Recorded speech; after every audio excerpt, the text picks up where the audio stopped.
Welcome to Corner of the Galaxy, the show that talks 100% LA Galaxy soccer. We're glad you could join us. Now it's time to sit back and relax as your hosts navigate through the twisting, turning, but never boring world of the five-time MLS Cup champion, LA Galaxy. Hello, everybody, and welcome to Corner of the Galaxy on cornerofthegalaxy.com, coming to you on Thursday, December 10th.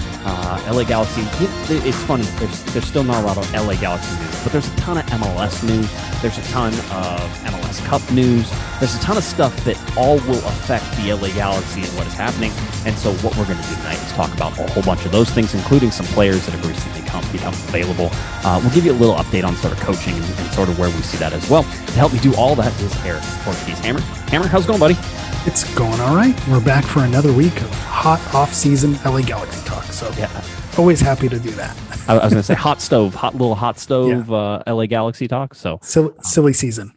So it is. It's getting ridiculous. I mean, we've sort of entered it there. The big talk right now at MLS Cup is that Columbus is coming down with still some more positive cases. They started the playoffs missing people. Yeah. And now it's gone to the fact where they're going to be missing, it looks like Darlington Nagbe and Pedro Santos, right? So two big things sort of going. So congratulations, Seattle. That's all I hear when you say that, because those are two key pieces to Columbus's run. So unless they postpone it, I don't see Columbus coming out of that.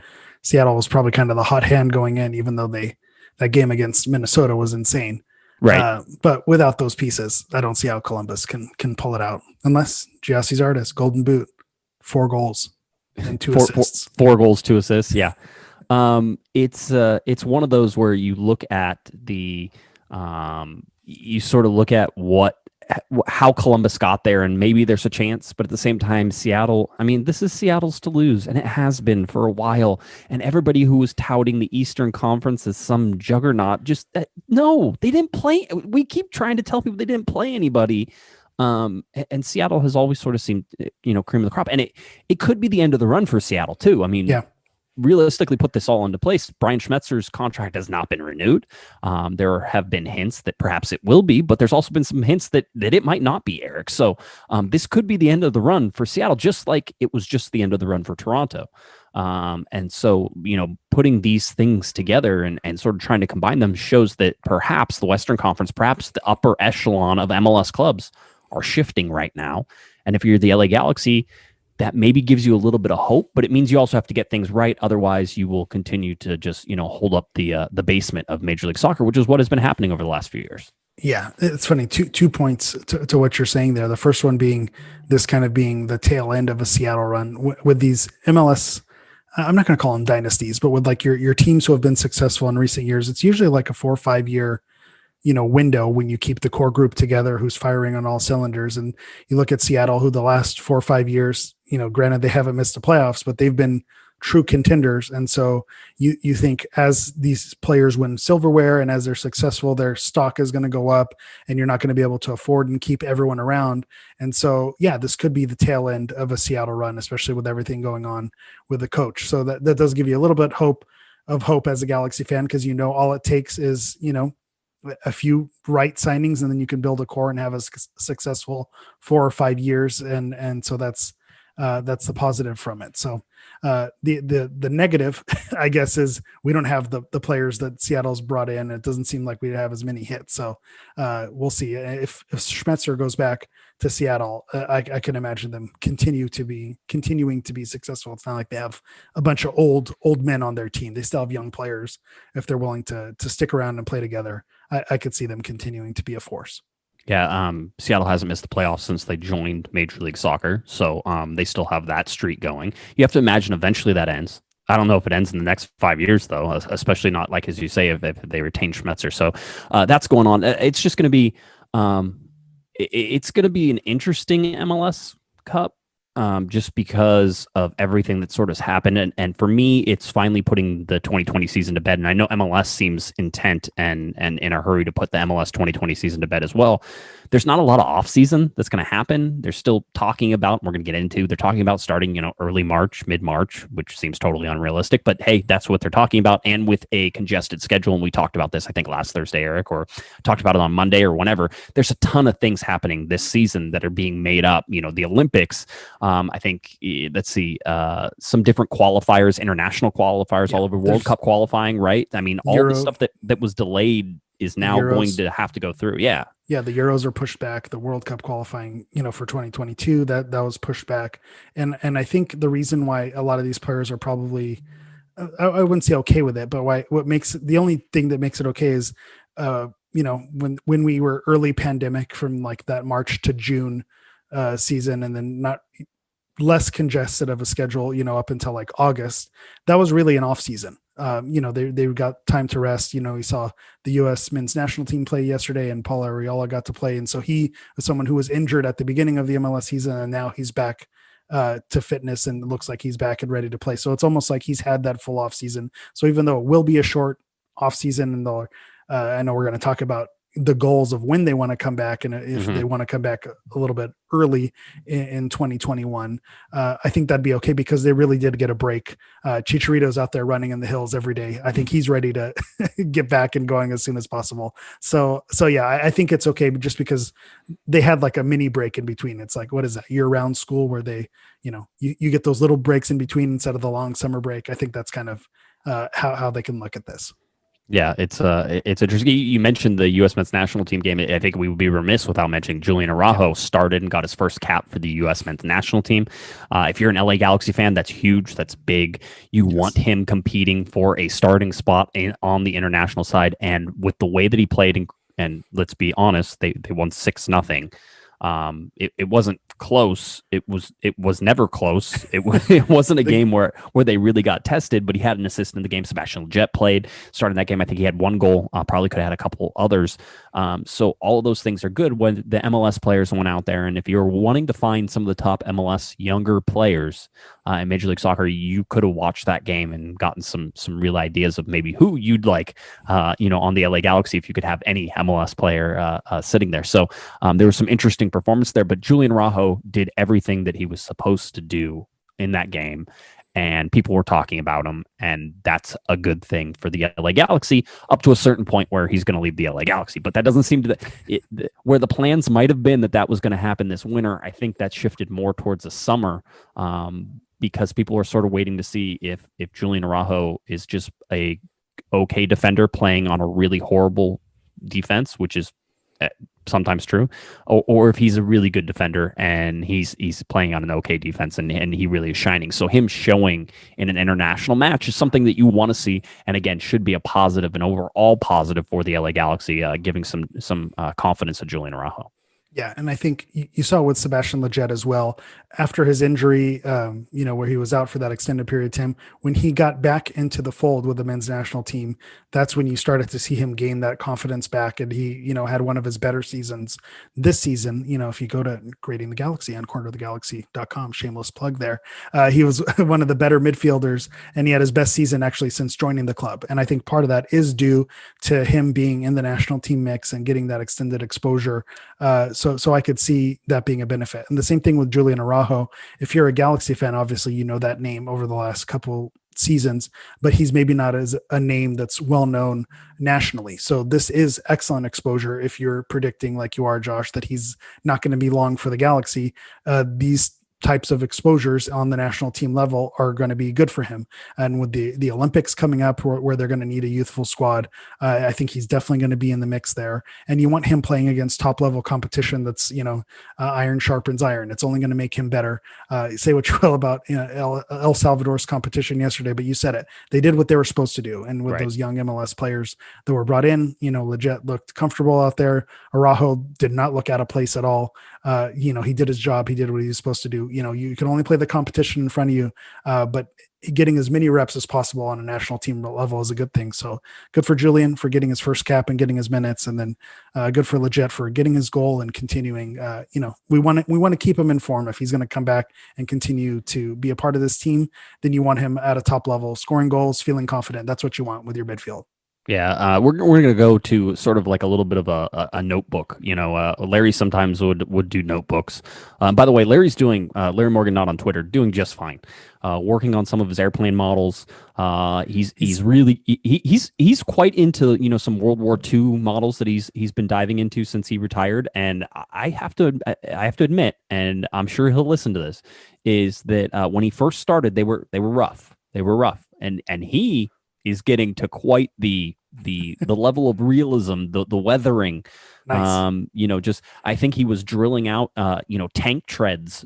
Each tank tread had to be drilled out individually, and he said I had to do 120 of those. And I'm like, yeah, Nice. but it looks so good. You're doing something. So Larry's doing just fine. I want everybody to know that.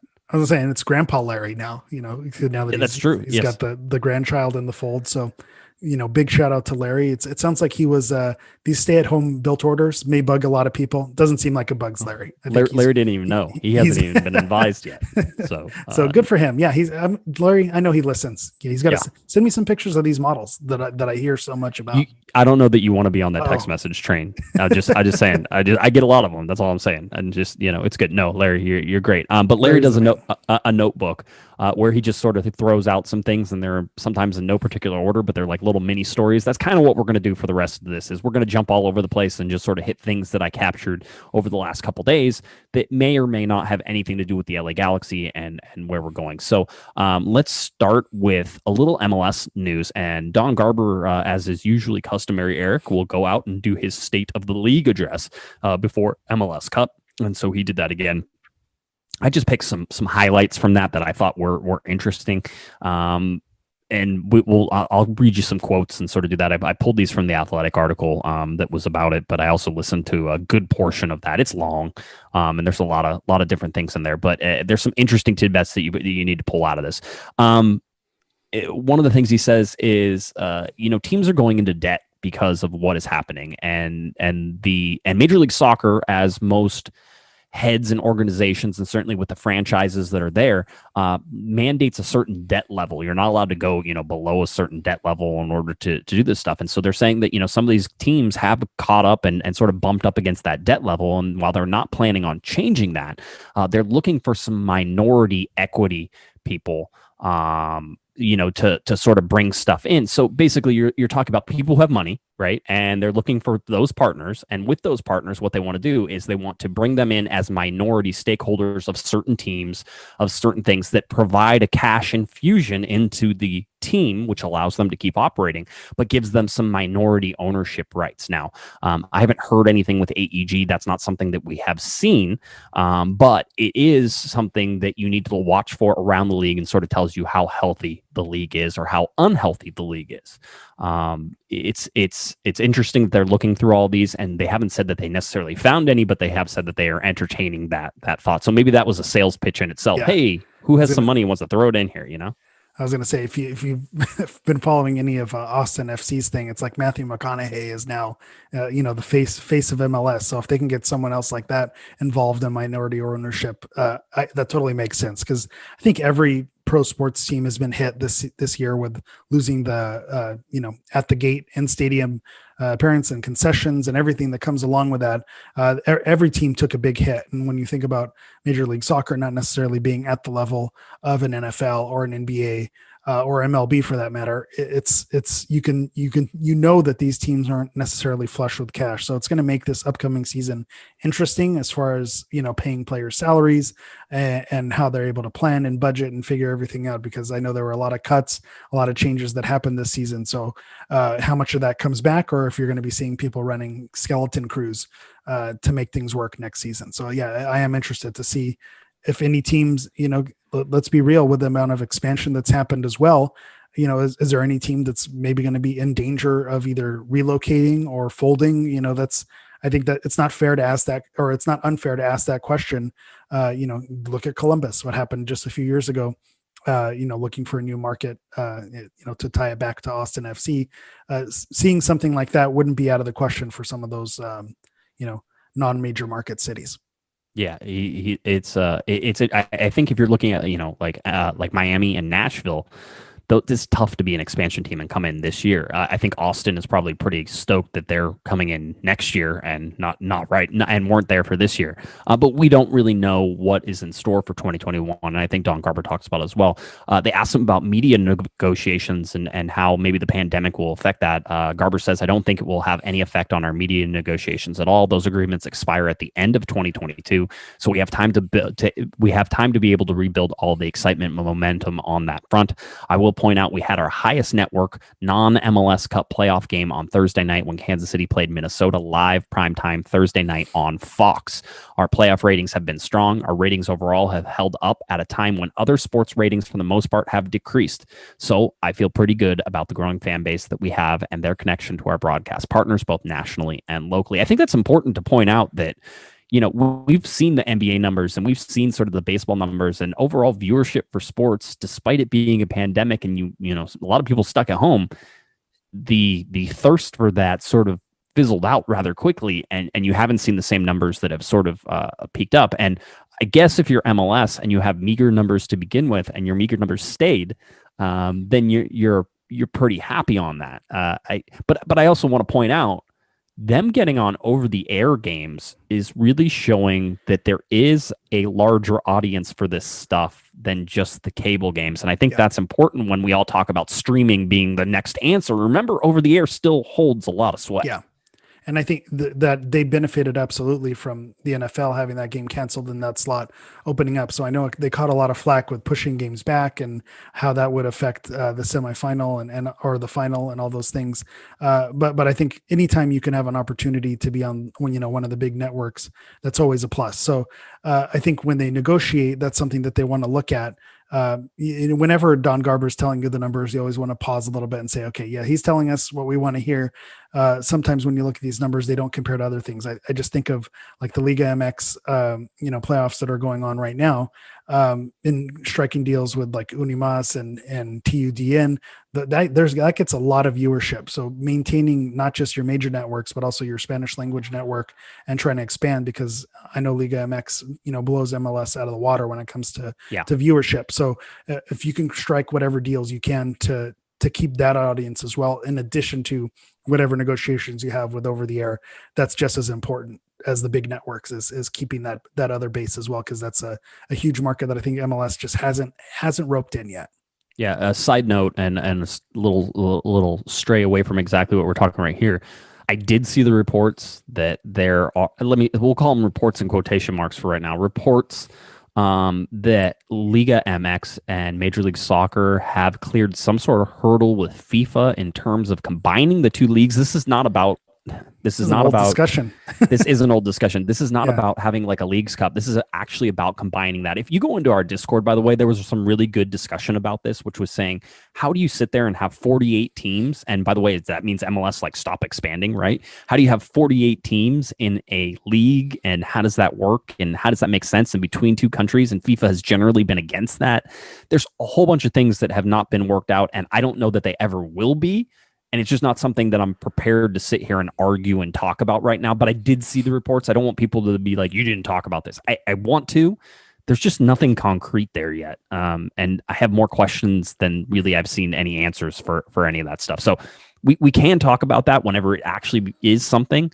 As my good friend Chris Tucker said, good, go ahead and do that. Soccer already takes up enough of my life. I won't have to watch anymore, which I thought was good. I liked the honesty with that. Yeah, I have very little appetite for that.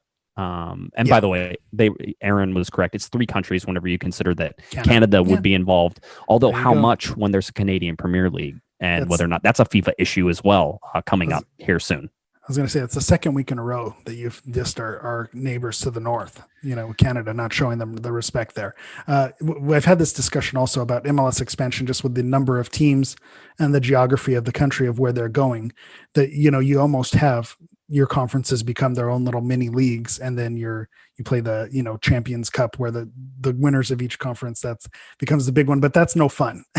And if you loop in the teams from Mexico and and Canadian Premier League or whatever, you're basically going to be running 4 different leagues, and then you do like a playoff, and then what does that earn you? So I'm not. It takes some of the fun out of it. It's just geographically, I can see where it's an issue, with travel and everything that goes on. We've seen how the issues that have come up. LA to Montreal that's not a fun road trip if you have to do it semi-regularly. So it's just a matter of making it work. But again, it's off season. We can discuss this all day. Let's go another hour. Yeah, why not?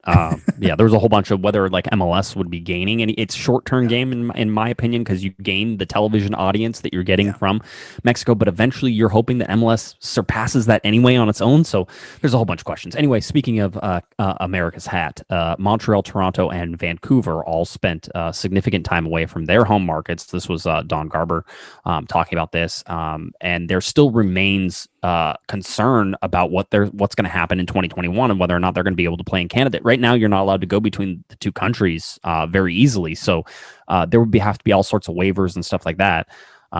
It gets into some ethics stuff too, which is can they just get vaccinated so that way you don't have to work, that relatively speaking, you're hoping that there's less concern for them, taking the virus from the borders and all this different stuff, which again, super ethics question that's going on. There's so many ethics questions going on right now. It's like, what a time to be alive. I was going to say, all of a sudden, everybody finally got into like the medical testing world, and you understand the ethical questions they deal with on a regular basis.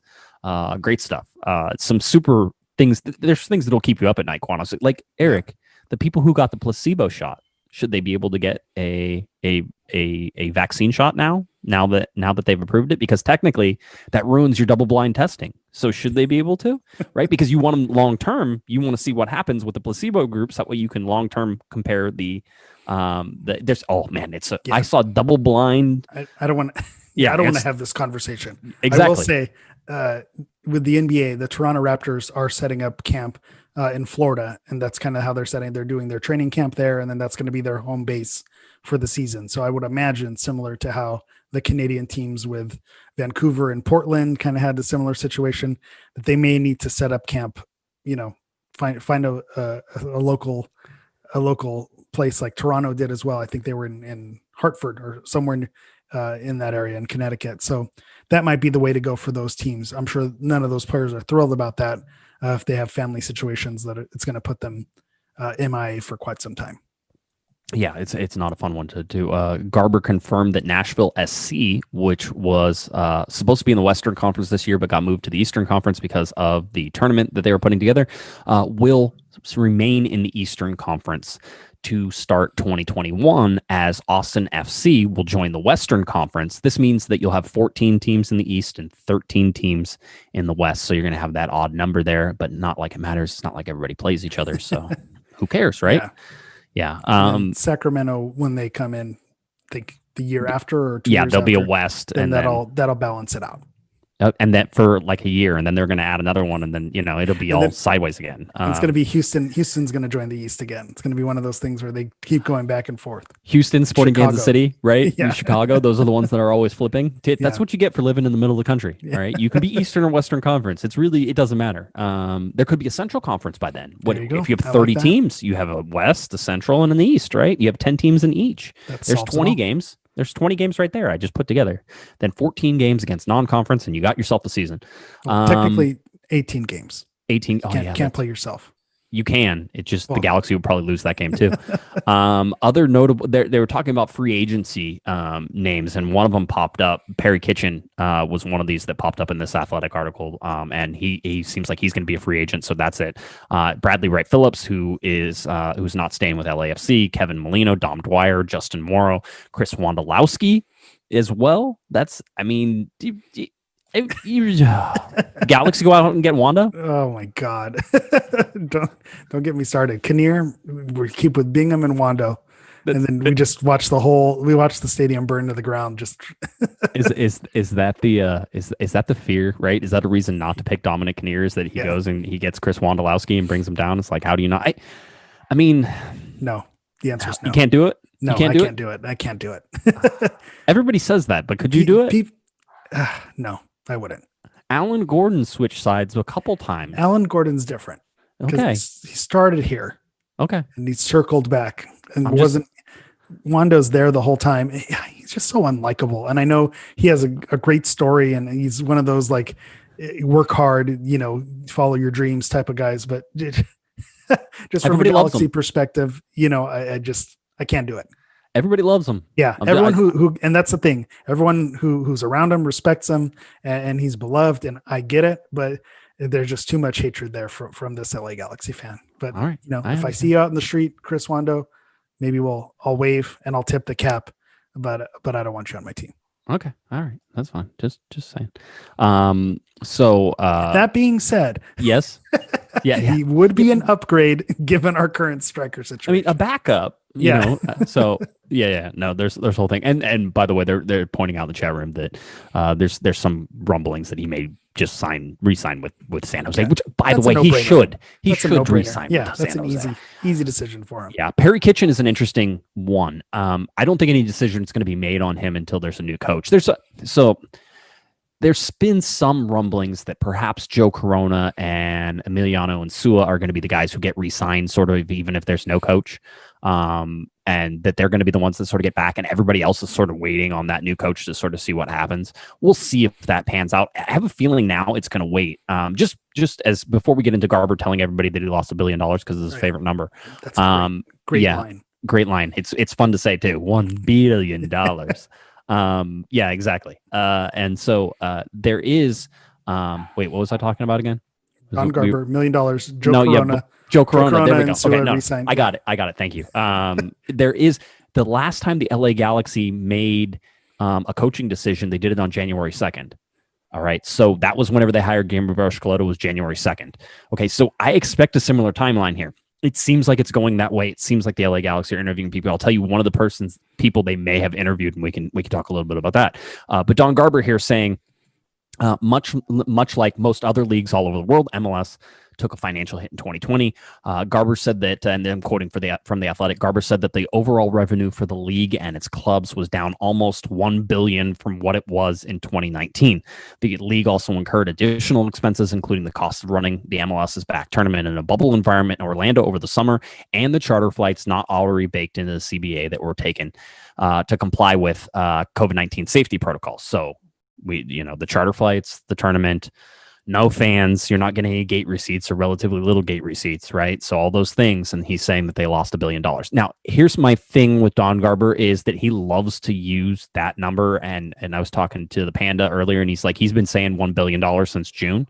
So either they were really good at guessing, or it just continues. I imagine the league took a serious financial hit. I'm not saying that they didn't. It's just that all of this is a negotiation anytime it gets put out into the thing. And we're going to talk to you about the MLS Union conference call that went out as well.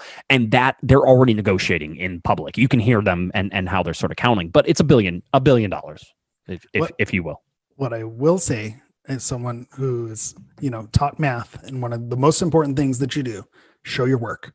If you're going to say $1 billion, show us the receipts, show us how that adds up. Because even with as much money as they lost, I don't see that adding up to $1 billion. So I agree that it seems like, with Garber saying, viewership numbers are through the roof. We lost $1 billion. I think this is a lot of state media where he's pushing his agenda and saying those things. So I'd look at it very cautiously when he throws some of those numbers out there. Here's something that I absolutely agree with him on. He says nobody has the magic date right now, and it will vary state by state and province by province, talking about them coming back to, fans coming back into the stadium. He says, so we need to make a schedule for all reasons that you would expect. We can't wait for an understanding of the impact on the vaccine. We're also not going to know what reaction fans have to returning to stadiums. So just the idea that the vaccine is available does not give us an indication as to when fans will be returning to stadiums.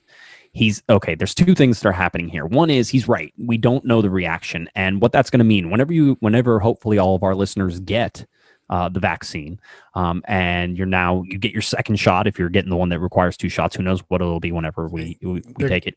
They're going to Yes. at you, Josh. They're going to Yeah, at you. that's fine. They I don't they care. don't want to. They don't want that in their body, Josh. Yeah, I know. The same. What was the one from the Cooligans that they were doing there? They're like they'll eat a Big Mac at McDonald's, but they don't want that vaccine in their people body. ordering 2 for $2 McRibs and then saying I don't want that vaccine on my body. Yeah. It's a well taken point. Absolutely. So, but whenever that happens, is whether or not you're going to feel comfortable going and being in a large crowd. I'll tell you right now that watching stuff on TV where it was shot before or stuff like that, and I see large crowds and I go, whoa, easy there. There's a lot of people there.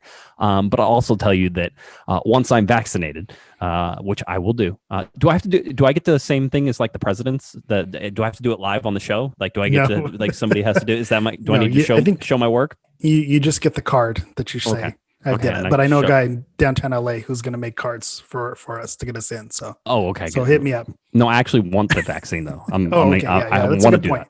That's a good point. Yeah. So anyway, so it's that reaction is how comfortable are you going to feel going back to the stadium? How's the state of California going to react? I mean, to that, it's like, hey, do you have to show your vaccine card in order to get in? I mean, people are worried about that. I'm more like, I've always been one of those people who's like, I get the vaccines because I want to do that. So I'm not too worried about it, how it goes.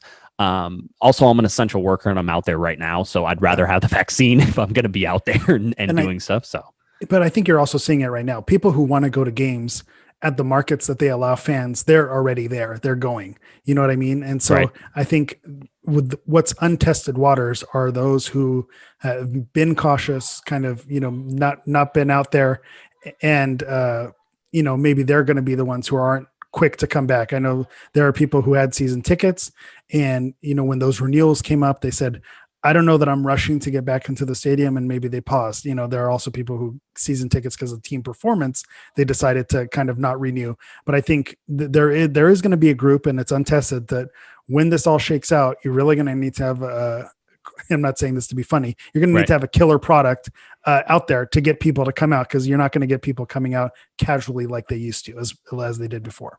Aaron, I think, might have the joke of the podcast, which pains me so much to say. So irregardless, Aaron, of that, and I say that specifically for Aaron, and he knows that. He says maybe they can get Galaxy players to give fans the vaccine. He goes, but can you imagine rolling up your sleeve and Chicharito misses your arm with the needle?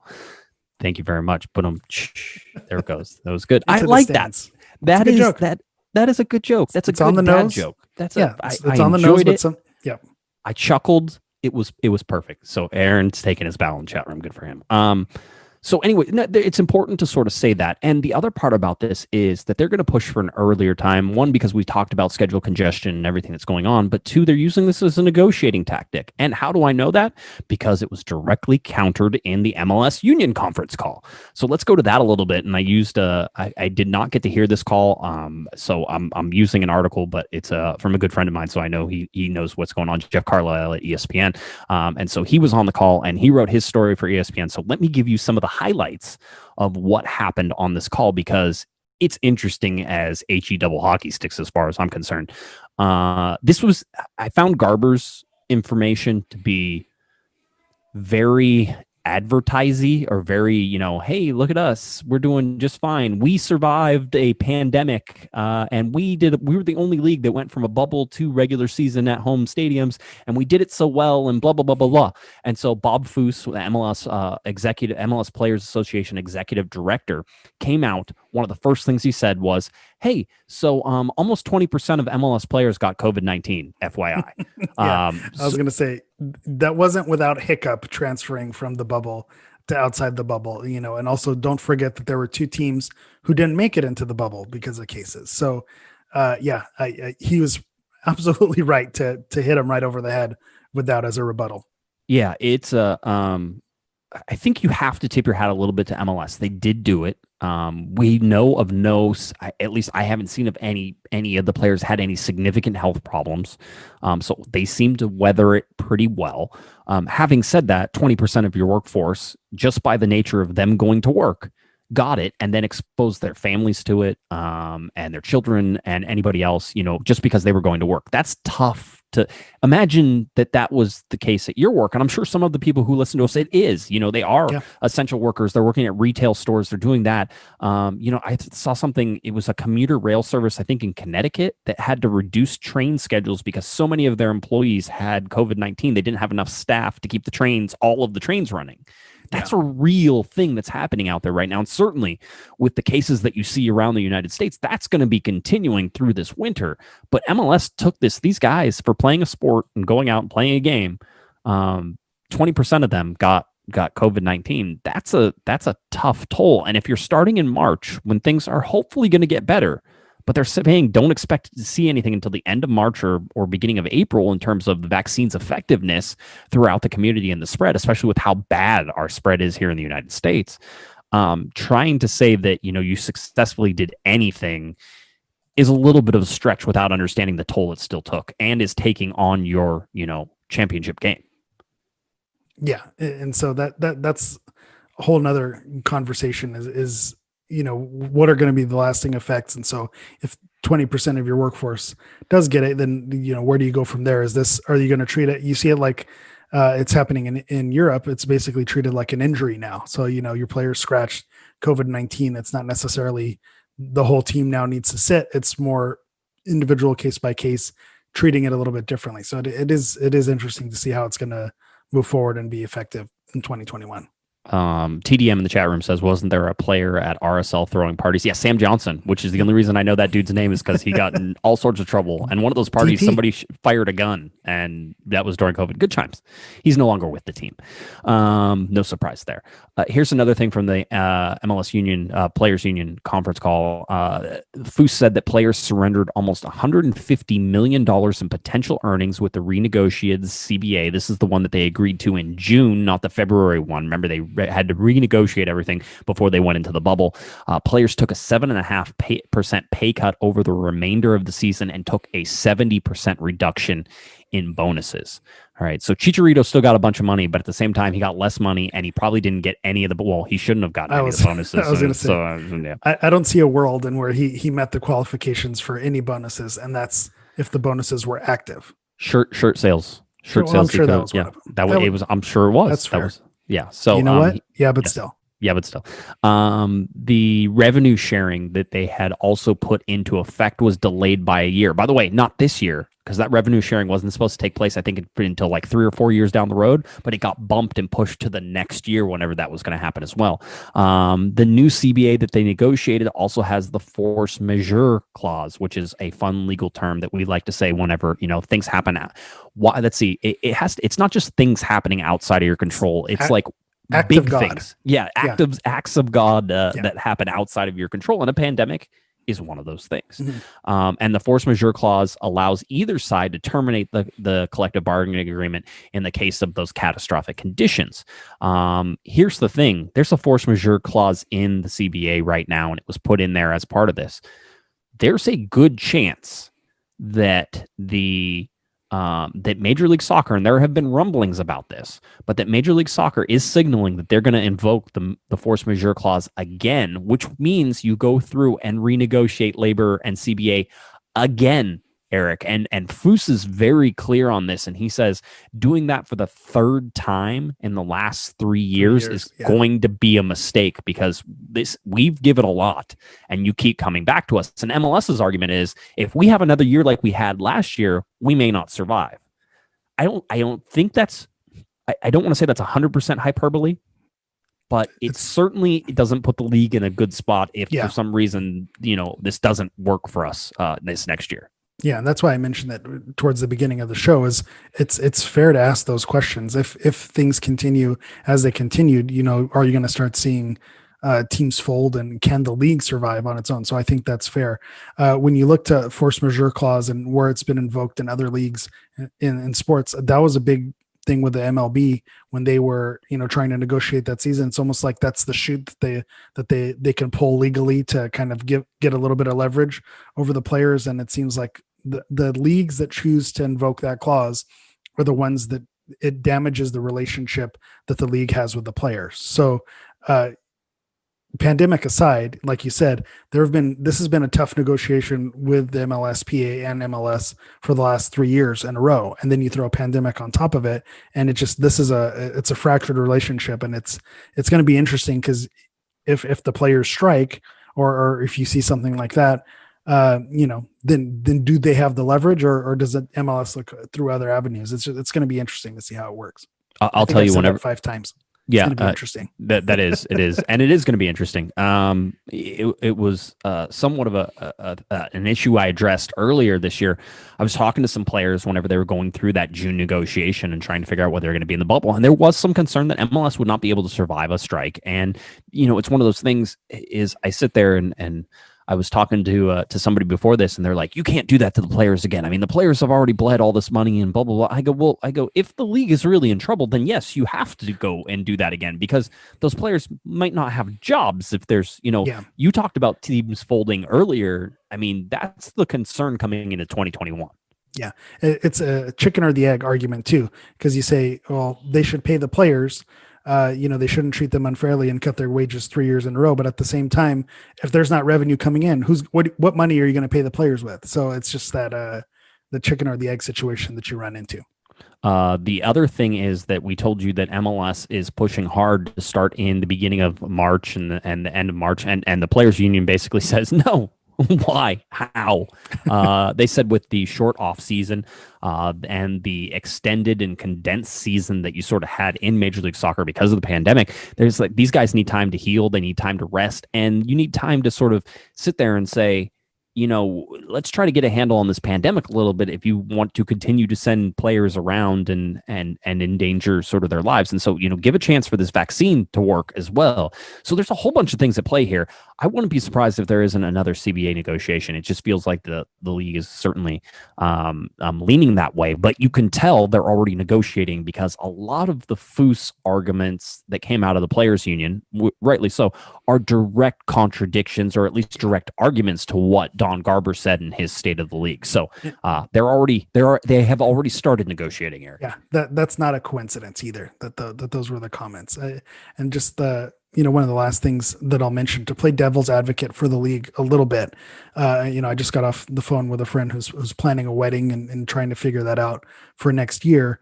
And they're trying to plan it as if everything is going to be normal because that's what you have to do. You have to be optimistic and say, if things work out, then these plans need to be made 6 months in advance, 7 months in advance. So everything works when the time comes. So MLS needs these negotiations in play now and to have this plan in place. And if, things don't shake out, then you can, throw it out the window and say it didn't work out. But if you start planning later, then there's time lost and then you're starting a season late and then you're really losing revenue if you're behind the 8 ball and you're late to negotiating. So to play devil's advocate, it's fair that they're trying to make these plans now as if everything is going to be normal and worked out next year. Yeah, it's a tough one. That wedding, of your friend, that's you trying to marry Cosmo, right? I was just. I'm going to be officiating the wedding, so that's why I needed to be in the loop. Wow, Universal Life Church pastor you're speaking with here. Somebody really screwed up if they wanted you there, but hey, I guess it's their wedding. All right. Hey, it all works. Let's talk a little bit. There was a report coming out about the LA Galaxy coaching search that Chepo de la Torre was actually interviewed for the manager position. I would, and people were freaking out about this. I know Chepo doesn't exactly have the best record in Mexico that people are really excited about. I understand that. I'm not trying to say yes or no that this happened. It just, to me, it would make sense. He checks a lot of the boxes of why they would interview him. I'm not saying he's going to be a front runner for the job. I don't believe he would be, but they're going to interview some people here who you're like, really? Why would they interview, that person? And you're trying to fill out your interview spots, right? You're trying to make sure that you've cast the net wide enough that you're making the smart decisions. That way, the people that you want, Dominic Kinnear, Greg Vanney, Juan Carlos Osorio, Brian Schmetzer, perhaps he comes down, Ezra Hendrickson, whenever, these names seem like it's likely that there's going to be some interviews, that whenever that all comes down is you're able to say, I did make the correct choice, and you have to do that by interviewing some people who you're like, this person does not make sense. So sometimes you have to do that. Yeah, and just not to give too much of a peek behind the curtain, but sometimes during a hiring process, you bring maybe some, unfortunately, to use a poor term here, some sheeps to the slaughter who and it's just to solidify maybe your more serious candidates. Okay, I am making the right decision. And if you've been a fan of the Galaxy for a few seasons here, you'd know that sometimes when there's a worldwide search and you land on Kurt Onalfo, with absolutely no offense to Kurt Onalfo, you have to question, was there really a worldwide search? And so you do want to hear that these names are being brought in. And just like when Guillermo Barcelona, when he was the manager, and if there's a player from Argentina or from Boca Juniors, that name came up, always connected to the LA Galaxy, with the closest connections with the Mexican Federation. If they were coach at Chivas de Guadalajara or with the Mexican national team, it's not crazy that those names are going to pop up in the candidacy for the upcoming vacancy with the Galaxy. So you just want to make sure, check it out, feel it out, take it for a test ride, make sure it's not the one you want. It's important to do that just as much as seeing the ones that you do like. And sometimes you get surprised, by the way. Yep. Let's not forget that part. It's like you sit there and say, well, I'm going to bring this person in. I don't think they're going to work. And then you're like, oh, wait a minute. Okay. This, yeah. And then that's how you get some of these surprises. Mm-hmm. I would be surprised if the LA Galaxy don't top the 7, 8, 9, 10 interviews for head coach. I would think that 10 is probably right around that magic number where you're sort of like, okay, they've probably talked to a whole bunch of people that they want, and now they're going to hire Greg Vanney. It's those things. Now, it was funny. I was talking to some people and talking about Greg Vanney, and somebody who had never played for him said, "Ooh, I heard he's not fun to be around, like in terms of he's an intense guy and stuff." And it was funny because I was having this conversation with this person and we were going back and forth, and we are talking about Caleb Porter as well, and the sentiment was the same. And I'm like, yeah, and yet those guys keep ending up at the top of things. Yeah. And then like and this person was like, point well taken, understood. Yes, that makes some sense. And so there's always issues with guys. Sometimes I think that Dominic Kinnear gets liked too much, that players like him too much, and maybe that's a problem. But you look at Dominic Kinnear, and he has the results to back that up, Eric. So it's hard to say that. It's that question: a player's manager or more of a hard-nosed type person. It's always that fine line, I think. In true Hammer fashion, speaking out of both sides of your mouth, the best managers are the ones who know how to do both, because you don't want that coach who's your buddy, who or doesn't hold you accountable, but you also don't want that person who's sending you home crying every night. So it's that person who maybe they're rough on you out on the training field, and they'll pull you aside and give you the real advice. I think Bruce, that's something he knew each player, and he knew how to address each player and what worked for them. That's why he's been successful. The best know how to do that balance. It is. I mean, sometimes the really good managers can look at you and say, I'm disappointed in you, and that should make you crack it. That's enough, right? And sometimes they'll sit there and scream. I've talked about it a million times, but Bruce Areno used to scream at Omar Gonzalez like you wouldn't believe. And the words that came out of that man's mouth were just they weren't PG-13. They were probably more than R. Whenever he would do that, so he knew that that's what Omar needed. He didn't do the same thing to somebody like Mike McGee, because Mike McGee, he'd be like, hey Mike, why don't you just try to play like Mike McGee? Just be Mike McGee out there. Okay. Yeah, there you go. And that was it. That was all Mike needed, and it was understanding what those different things were and how that went. I think it's, again, I don't know what the answer is for some of this. I was talking with somebody again about Robbie Keane, just be like, that's not a realistic choice at this point, and it doesn't seem like it's going to be. And they were like, wow, Robbie Keane being a manager, like, how bad would you get yelled at on a regular basis? It's like Zlatan, but with less height, basically, with Robbie Keane, right? And so that's something you have to take into account as well, is that Robbie wasn't exactly the best teammate, just like Zlatan wasn't exactly the best teammate, just like Landon wasn't always the best teammate either. So all those guys and what they did, all matter in the giant scheme of things. It's the balance, Eric. You got it. Yep. It's the balance. You need it both. And Dominic Kinnear seems to be able to push the right buttons for guys almost, kind of however he does. I think Brian Schmetzer is one of the guys who can push the right buttons, right? Yeah. He'll in a press conference, he'll make like a pointed critique of somebody, and you know that just broke that person inside. Like you're like, oh, Brian Spencer just rolled somebody under a bus a little bit and backed up, but it was a soft bus, right? It was a soft bus, but he did it, and he's like, I expect better from him, and you're like, oh, okay, somebody's in trouble now. Yeah, he put the blinker on, let you know it was coming. But he still ran it over. Yeah, he still hit you. Absolutely. One of the other names that has been popping up a lot, Diego Fagundes, which is crazy. He's 25 years old, and you're like, well, how long has he been with New England? Because it feels like it's been forever. Well, yeah, he's been with them for 10 seasons. Yeah. That's a long time to be there. He's not coming back to New England. There was no indication of whether or not New England would try to keep him either. It seems like that's not the case because he's on his way out. So Diego Fagundes, didn't play in either New England's playoff games, which is sort of interesting. He didn't have a great year this year.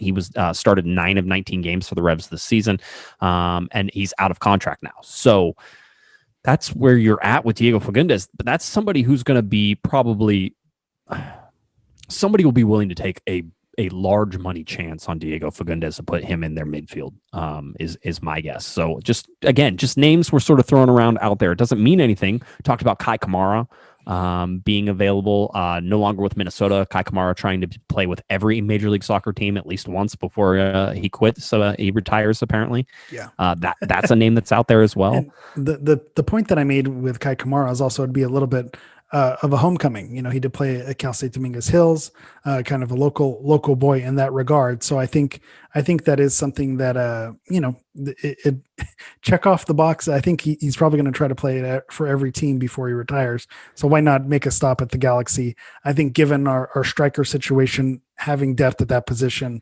isn't a bad thing. It's only going to come to a matter of price. If he's an expensive bench option, then obviously you don't want to waste that money there. But given our current striker situation, that's not a bad backup to have. And then to circle back to Diego Fagundes, I think if you look at the options that the Galaxy declined or that are negotiating, you look at Kitchen and Corona. If you swap out Kitchen and Corona and bring in Fagundes, I think that's an upgrade when you give his age and what he's been able to produce in the league. I think he's definitely a player. If you're looking at the salaries that you were paying Joe Corona and Perry Kitchen and offered that, that level of a salary to him, and he was, if that's where he's at, I'd have to look at what his salary would be. That seems like an upgrade to me. Yeah, it could be. Again, it seems like there's some MLS talent out there. We talked about Matt Biesler before we started the show, but he's out at Sporting Kansas City as well. I think he had some injury concerns and some other things that have sort of kept him, away from being probably the best version of himself at SKC. But Peter Vermes doesn't hesitate to pull the trigger on stuff like this and be like, "We'll find somebody else. It's fine. We'll be fine." Peter Vermes is if you could give me any current MLS manager at the LA Galaxy, Peter Vermes and why can't I just had his name in Orlando? Oscar Pereira. Thank you. Poppy. Either Oscar Pereira or Peter Vermes would probably be that thing. So that would be the two guys I would probably go for right now. If you said I could have anybody in Major League Soccer. Is Greg Vanny not qualified because he's technically out of a team? He's out of a team right now. Yeah, he just I mean, but if Bruce Arena, Bruce has. I love Bruce, but if I'm going somewhere new, right? You want to get that new car smell, something different. I did. It's like I dated Bruce, and it was amazing, and it was everything that I wanted it to be. But it served its purpose at this point, and it set me up for the rest of my life. Right? Bruce is going to make it so why I marry another MLS coach down the line. I learned to love. He taught me how to love. That's really what it was with Bruce Arena. So so that's it. So Matt Biesler's out there as well, talking about defensive guy, a guy you'd probably have to spend a good amount of money on. Yeah, that's why I'm not crazy about that one. I think the price that you'd have to pay and the production, I don't see those injury concerns getting better with his age and how long he's been around.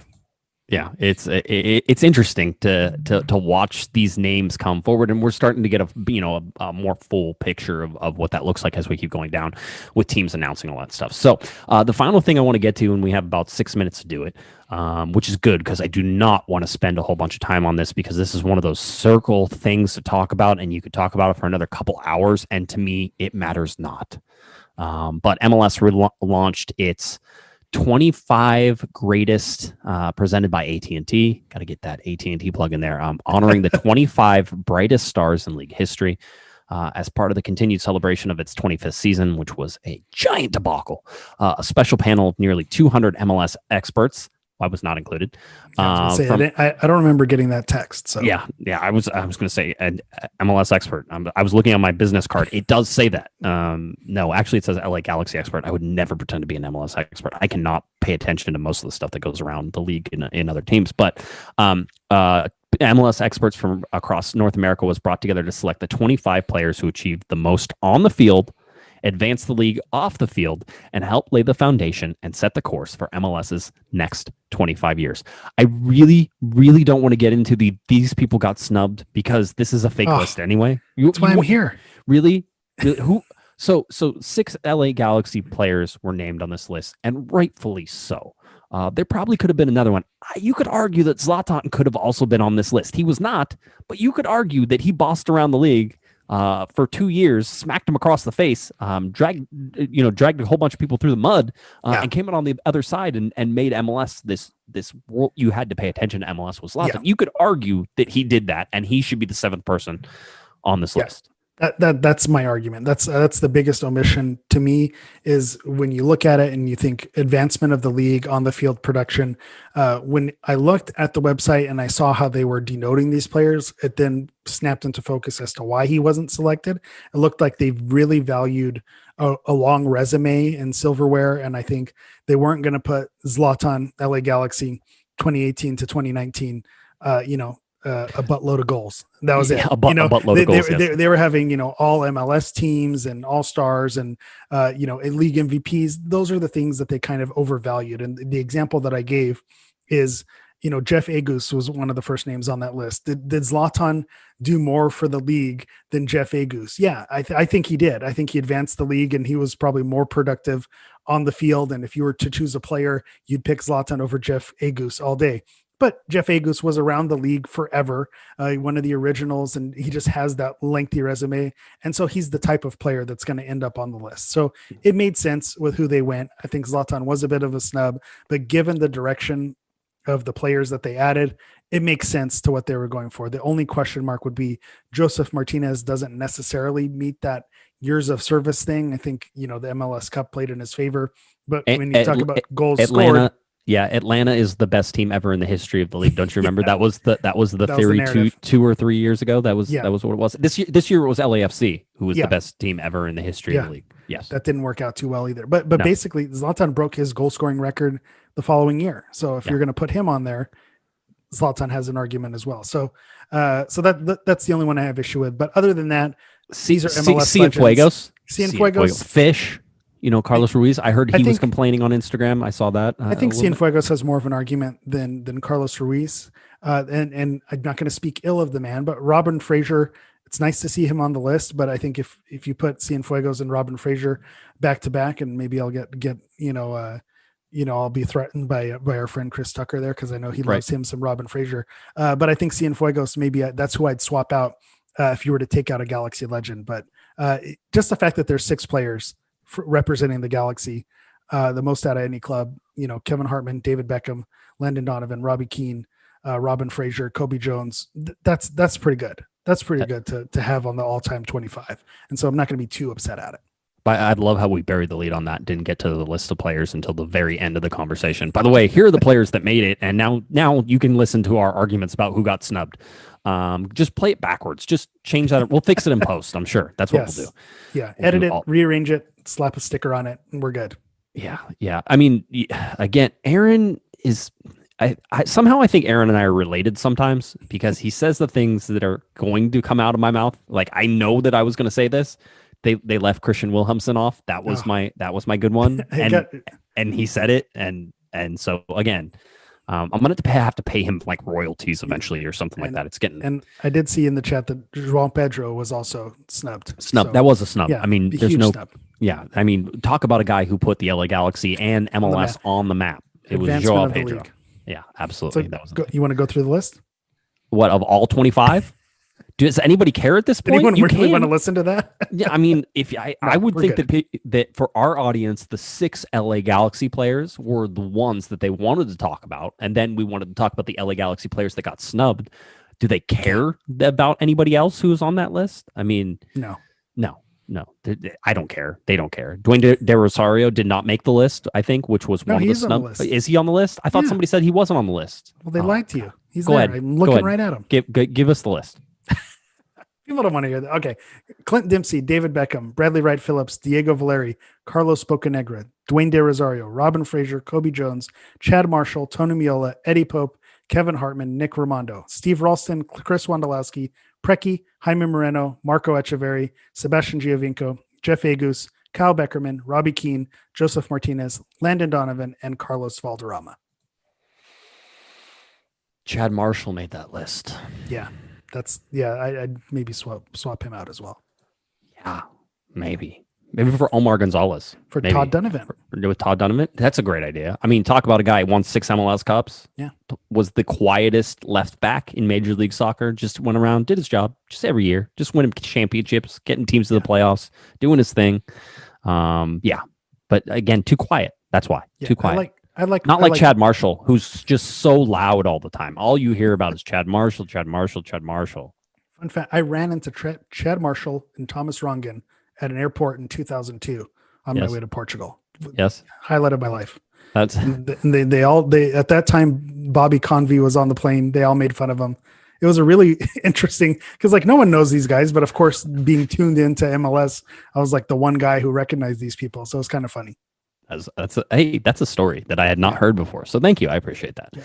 Thanks for sharing that. All right. I think that's it for now. That's sort of all the stuff that we've gathered. We've gone sideways enough on this podcast that I think everybody has been fully entertained. And if not, well, then they wasted an hour of their life. I don't know what to really tell them. So hopefully that worked out for everybody. We're going to have more. Should still have a Monday night show. We're getting to the holidays. I'm not going to obviously do a whole bunch of stuff through the holidays. We are expecting that the LA Galaxy are going to make a coaching announcement. I would figure after the first of the year. It's coming after the first of the year, so don't expect it right now. I don't think they need to make it right now. I haven't heard any buzz, and it's been pretty quiet. Do I need to check in with the LA Galaxy? Yes, I do. I need to find out where everything is. I need to talk to some people. So I will be doing that over the next week and a half, and we'll see where we're at and do that. Let's see. Anything else, Eric? We good? No, my prediction, I think it'll be a late Christmas present. After Christmas, that's when we'll find out, between Christmas and New Year's. Nothing good can come out of 2020. So why not wait until 2021, right? Fair enough. Makes some sense. All right, good. Why don't you tell people where they can find you? We'll get on out of here. All right. As always, you can find me on Twitter at HammerEV. You could also find me on Instagram at Galaxy Profile. That's Galaxy Profoul. And I want to give a little shout out to Liga G once again. Maybe you haven't heard me talk about it, but Liga G is having their final on Sunday night at 8:30 p.m. and it's going to be streamed on the LA Galaxy Twitch channel. So that's twitch.tv/LA Galaxy. There's going to be some broadcast commentary from some of our independent content creators, and then it's going to be a fun little spectacle as my beloved Cosmo SC take on Walnut Park SC on the LA Galaxy Twitch channel. So go ahead and check that out. Big shout out to Liga G Season 2. So exciting. All right, if you're looking for me on Twitter, it's at JGuesman, JGUESMAN, and of course at Galaxy Podcast. Head on over to cornerofthegalaxy.com where you can find all of our stuff that's out there, all of our articles, all that fun stuff is right there waiting for you. So cornerofthegalaxy.com. Again, expecting a Monday show, maybe a Thursday show. We'll see how everything sort of pans out as we head into this next week. Just sort of hang out with us and we'll keep you updated as best we can. All right, for Eric, the Portuguese Hammer, I'm Josh Pato Guesman. You've been listening to Corner of the Galaxy on cornerofthegalaxy.com. Have a great one, everybody. You've been listening to the Corner of the Galaxy podcast on cornerofthegalaxy.com. You can follow the show on Twitter and Instagram at Galaxy Podcast, and be sure to check out and subscribe to iTunes, Stitcher, and Facebook by searching for Corner of the Galaxy. Fans, we thank you for listening, and we ask that you be kind and courteous to your neighbors as you leave the podcast. We thank you for joining us and look forward to seeing you again. Until then, I'm Michael Araujo, and on behalf of the entire Corner of the Galaxy crew, goodbye, everybody.